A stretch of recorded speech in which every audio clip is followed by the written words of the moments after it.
సర్వాధికారి అయిన యేసుక్రీస్తు వారి పరిశుద్ధ నామంలో బైబిల్ నేర్చుకుందాం కార్యక్రమం ద్వారా 7 అనే అంకెను గురించి మొదటి వర్తమానం మీరు విన్నారు అని విశ్వసిస్తూ ఉన్నాం.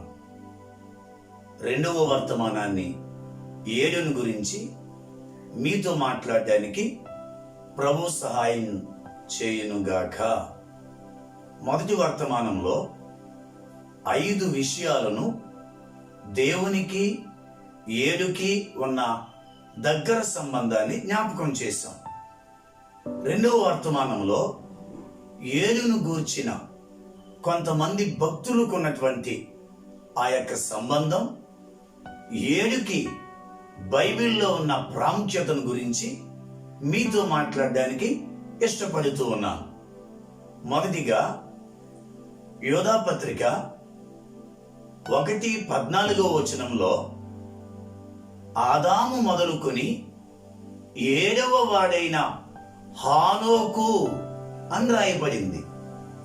హానోకు ఎన్నవ వాడు అని అంటే 7వ వాడు అని బైబిల్ చెప్తుంది. ఎందులో 7వ వాడు అని ఆలోచిస్తే యేసుక్రీస్తు వంశావళిలో లేకపోతే ఆదాము వంశావళిలో హానోకు 7వ వాడుగా లెక్కించబడ్డాడు అనే విషయాన్ని జ్ఞాపకం చేస్తున్నాను. మొదటి వ్యక్తి ఆదాము, రెండవ వ్యక్తి షేతు, మూడవ వ్యక్తి ఎనోషు, నాలుగవ వ్యక్తి కేయినాను, 5వ వ్యక్తి మహలేలు, 6వ వ్యక్తి ఎరెదు, 7వ వ్యక్తి హానోకు అనే విషయాన్ని జ్ఞాపకం చేస్తూ ఉన్నాం. వింటున్న దేవుని పిల్లలారా, హానోకు 7వ వాడు అనే మాటలో మీకు అర్థాన్ని జ్ఞాపకం చేశాను. హానోకు దేవునితో నడిచిన వాడిగా కనిపిస్తూ ఉన్నాడు. 7వ వాడైనటువంటి హానోకు దేవునితో నడిచినట్టుగా మనము కూడా దేవునితో నడిచే అనుభవంలోకి రావాలి అని జ్ఞాపకం చేస్తున్నాను. హానోకు కొనిపోబడక మునుపు దేవునికి ఇష్టుడుగా ఉండెను అని వ్రాయబడింది. మనము కూడా అన్ని విషయాలలో దేవునికి ఇష్టులముగా ఉండాలి అని జ్ఞాపకం చేస్తున్నాను. హానోకు మరణం చూడకుండా దేవుడు కొనిపోయిన వారిలో మొదటి వ్యక్తి. మనము కూడా ప్రభు రాకడ వచ్చినప్పుడు సజీవులుగా ఉంటే గనుక ఆయన కొనిపోయేటువంటి ఆ యొక్క గుంపులో మనం ఉండాలి అని జ్ఞాపకం చేస్తున్నాను. 7వ వాడిగా పిలువబడిన హానోకు రాకడకు సిద్ధపడవలసిన వారు కలిగి ఉండవలసిన లక్షణాలు హానోకులో కనిపిస్తున్నాయి అనే విషయాన్ని జ్ఞాపకం చేస్తున్నాను. గుర్తుపెట్టుకోండి, హానోకులో ఉన్న ప్రతి లక్షణము మనం కలిగి ఉండాలి. ఒక అద్భుతమైన విషయం చెప్పనా? హానోకు యేసు ప్రభు యొక్క మొదటి రాకకు కొన్ని వేల సంవత్సరాల ముందు భూమి మీద జన్మించిన వాడు.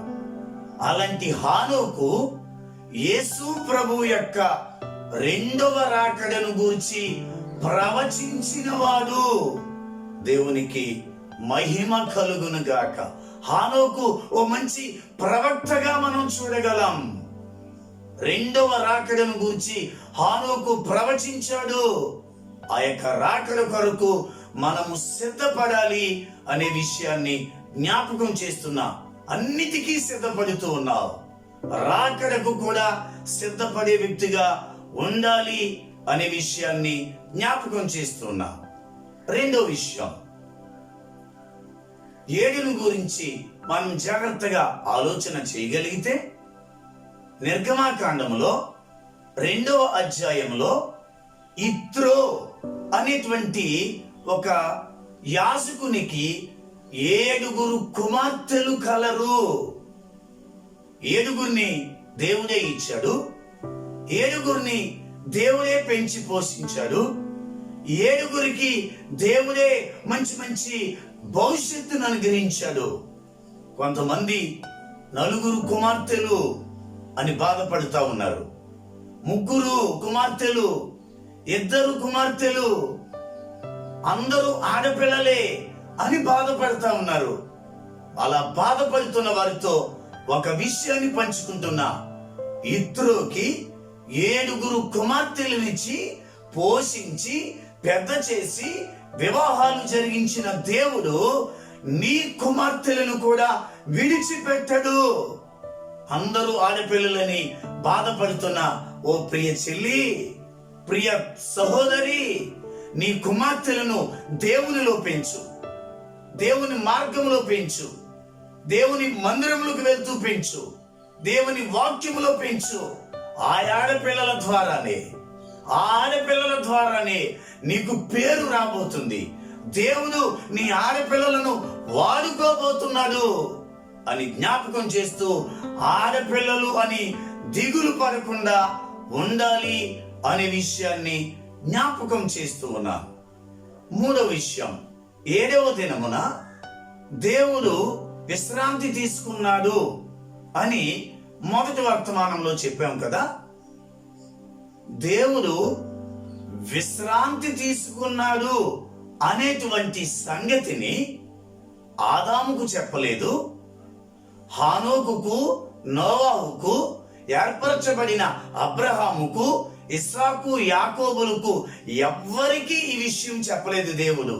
నేను ఇలాగ 6 దినాలు కష్టపడ్డాను, 7వ దినమున విశ్రమించాను, 7వ దినమును ఆశీర్వదించి పరిశుద్ధపరిచాను అని ఎవ్వరికీ చెప్పకుండా మోషేను కొండ మీదకి రమ్మని, మోషేను కొండ మీదకి పిలిచి నిర్గమాకాండములో 20వ అధ్యాయములో విశ్రాంతిని 6 దినాల తర్వాత నేను తీసుకున్నాను గనుక 7వ దినమును విశ్రాంతి దినముగా నేను నియమిస్తున్నాను, మీరు పరిశుద్ధముగా ఆచరించండి అని మోషేకు తెలియజేశాడు 1000 సంవత్సరాల తరువాత.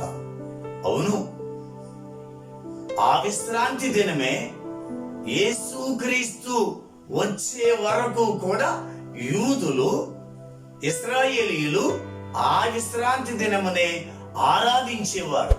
ఇప్పుడు కూడా యెరూషలేములో అనేక మంది యూదులు ఇదే విశ్రాంతి దినాన్ని సబ్బాతు దినముగా ఆచరిస్తున్నారు అనే విషయాన్ని జ్ఞాపకం చేస్తున్నాను. ఒక మాట జ్ఞాపకం చేస్తున్నా, శనివారం ఆరాధించిన, ఆదివారం ఆరాధించిన, శుక్రవారం ఆరాధించిన తప్పేమీ కాదు. గాని ఆరాధించే మనం ఆత్మతో ఆరాధించే వారిగా, పరిశుద్ధతను కలిగి ఆరాధించే వారిగా ఉండటము ముఖ్యము అనే సంగతిని మీకు జ్ఞాపకం చేస్తున్నాను. 7ను బట్టి ఆరాధించే ధనముగా మీకు జ్ఞాపకం చేస్తున్నాను. 3వ విషయం, 4వ విషయాన్ని జ్ఞాపకం చేస్తున్నాను. యెహోషువ ద్వారా యోర్దాను నదిని ప్రజలు దాటడం మనం చూస్తూ ఉన్నాం. దాటిన తరువాత వారికి యెరికో రూపంలో ఒక ఆటంకం ఎదురైంది. హెబ్రీయులకు రాసిన పత్రిక 11వ అధ్యాయంలో 30వ వచనంలో 7 దినములు ప్రదక్షిణము చేయబడిన తరువాత యెరికో గోడలు కూల్చబడ్డాయి. దేవునికి మహిమ కలుగును గాక. 7 ఆటంకాలు తొలగించే అంకెగా మనం చూస్తూ ఉన్నాం. 7వ రోజున 7 మార్లు వారు ప్రదక్షిణము చేయగా వారి ఎదుట ఉన్న ఆటంకాలను దేవుడు తొలగించాడు. ఆత్మీయ జీవితంలో ఆటంకాలు ఎదురవుతున్నాయా? సేవా జీవితంలో ఆటంకాలు ఎదురవుతున్నాయా? చదువుకి ఆటంకాలు ఎదురవుతున్నాయా? నీ సంసారానికి ఆటంకాలు ఎదురవుతున్నాయా? నా దేవుని దగ్గరికి రాగలిగితే ఆటంకాలను తొలగించి నిన్ను ముందుకు నడిపిస్తాడు అనే సత్యాన్ని మీకు జ్ఞాపకం చేస్తూ ఉన్నాను. 5వ విషయం, దావీదు దినమునకు 7 మార్లు స్తుతించే అనుభవంలో ఉన్నాడు. మనం ఎన్నిసార్లు ప్రభువుని స్తుతిస్తున్నాం? స్తుతించడం మంచిది, స్తుతి చెల్లించడం శోభస్కరం, స్తుతి చేయడం దేవునిని ఘనపరిచే వారిలో ఎంచబడతాం అనే సంగతిని గుర్తుపెట్టుకోవాలి. పరలోకం వెళ్ళిన తర్వాత పాటల ద్వారా స్తుతించాలి, నాట్యము ద్వారా స్తుతించాలి, సంగీతముల ద్వారా స్తుతించాలి. ఈ యొక్క సమయంలో వాక్యం వింటున్న దేవుని బిడ్డ, నువ్వు స్తుతించే అనుభవంలో ఉన్నావా? స్తుతించడానికి విసుగు చెందొద్దు అనే విషయాన్ని మీకు జ్ఞాపకం చేస్తున్నాను. అవును, దావీదు 7 మార్లు స్తుతించినట్లుగా నీవు నేను కూడా ఆ అనుభవంలోనికి వెళ్ళాలి అని జ్ఞాపకం చేస్తున్నాను. 6వ విషయం, నయమాను ఎలీషా దగ్గరికి కుష్టు రోగంతో వచ్చాడు. యొర్దాను నదిలోనికి వెళ్ళి 7 మార్లు మునిగితే నీ కుష్టు రోగం పోతుంది అని దైవజనుడు మాట చెప్పగా, నయమాను యొర్దాను నదిలోనికి వెళ్ళి 7 మార్లు మునిగి రోగాన్ని తగ్గించుకున్నాడు. 7 స్వస్థతకు సాదృశ్యముగా ఉంది. బలహీనతగా ఉన్నావా?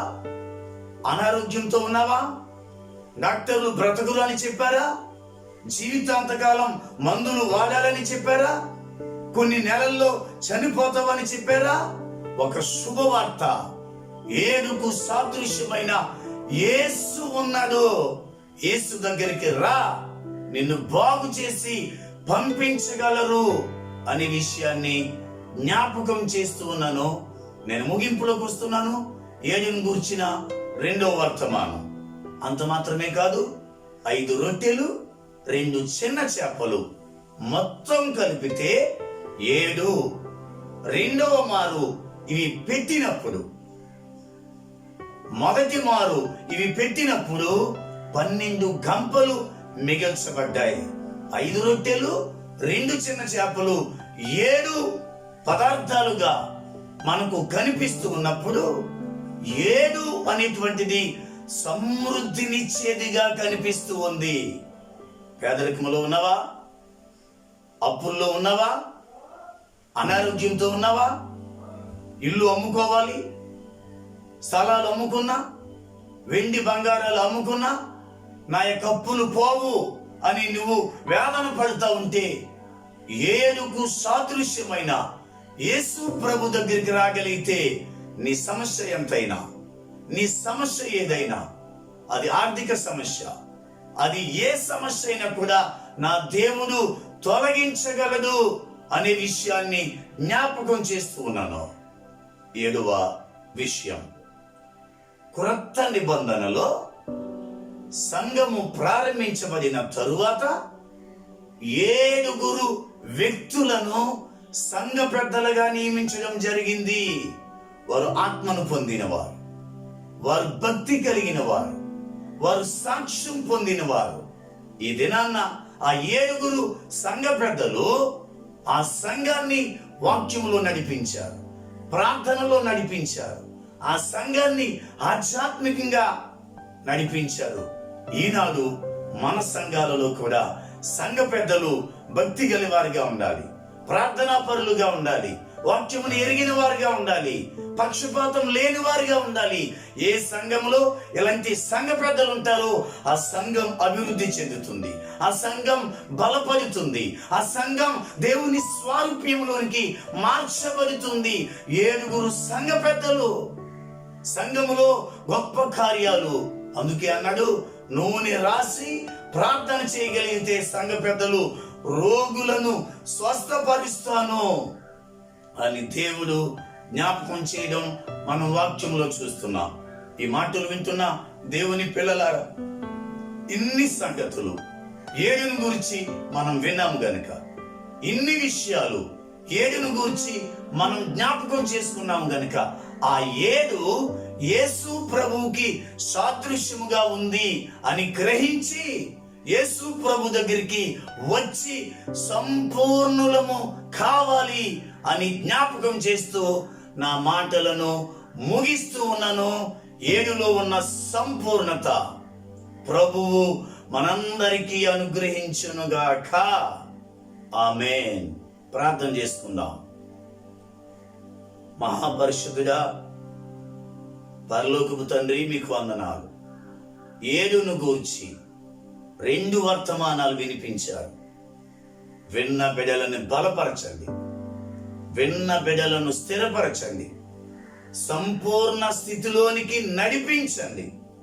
కార్యం చేసి నడిపించి ఏడులో ఉన్న ప్రతి సమృద్ధి, స్వస్థత, ఆశీర్వాదం, నిష్పక్షపాతం బిడ్డలందరూ కలిగి ఉండినట్లుగా కృప చూపించమని యేసయ్య నామములో అడుగుచున్నాం తండ్రి.